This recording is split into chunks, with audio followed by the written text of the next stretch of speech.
క్రీస్తునందున్న ప్రియులకు ప్రేమతో వందనాలు తెలియజేయుచున్నాను. డిసెంబర్ నెల 22వ తేదీ 2024.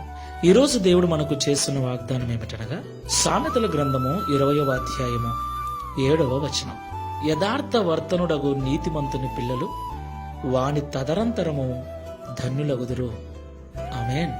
నా ప్రియమైన సహోదరి సహోదరులారా, ఈ లోకంలో పిల్లలు కలిగిన ప్రతి తల్లిదండ్రి తమ సుఖాలను, తమ ఆరోగ్యాన్ని, తమ ప్రాణాలను సైతం లెక్క చేయకుండా తాము ఏమైపోయినా పర్లేదు, పిల్లలు బాగుండాలని, ఉన్నంత వరకే కాదు మేము పోయిన తర్వాత కూడా పిల్లలు ఇబ్బంది పడకూడదని వారి కొరకు ఎంతో ప్రయాసపడుతున్నారు.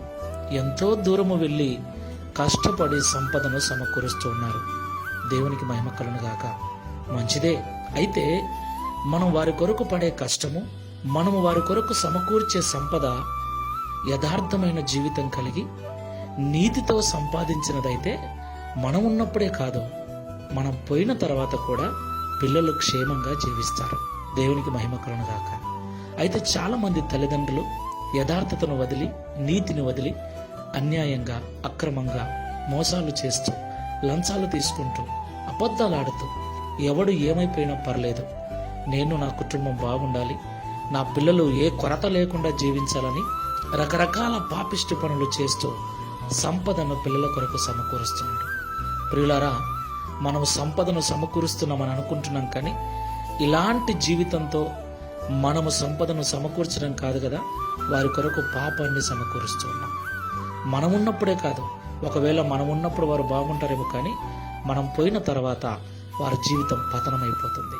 కాబట్టి పిల్లలు కలిగిన తల్లిదండ్రులమైన మనము యథార్థమైన జీవితాన్ని, నీతివంతమైన జీవితాన్ని జీవిస్తూ కాస్త కూడబెట్టినా సరే పిల్లలు మనం పోయిన తర్వాత కూడా క్షేమంగా జీవిస్తారు. ఒకసారి పరిశీలన చేసుకొని ప్రార్థన చేసుకో. ప్రేమ స్వరూపుడా, పరిశుద్ధుడా, మీకు వందనాలు. అవును తండ్రి, మా జీవితం ఏమైపోయినా పర్లేదు, పిల్లలైనా బాగుండాలని వారి కొరకు ప్రతి తల్లిదండ్రి ప్రయాసపడుతున్నారు. ఉద్యోగాలు చేస్తున్నారు, వ్యాపారాలు చేస్తున్నారు, వ్యవసాయం చేస్తున్నారు. అయితే క్రైస్తవ తల్లిదండ్రులమైన మేము మా పిల్లల కొరకు సమకూర్చే ధనమును, మా పిల్లల కొరకు సమకూర్చే సంపదను యథార్థమైన జీవితంతో, నీతితో సంపాదించాలని మాతో మాట్లాడారు. అప్పుడే మేమున్నప్పుడు మాత్రమే కాకుండా మేము ఈ లోకాన్ని విడిచిన తర్వాత కూడా మా పిల్లలు ధన్యులుగా మంచి జీవితం జీవిస్తారని మాతో మాట్లాడారు.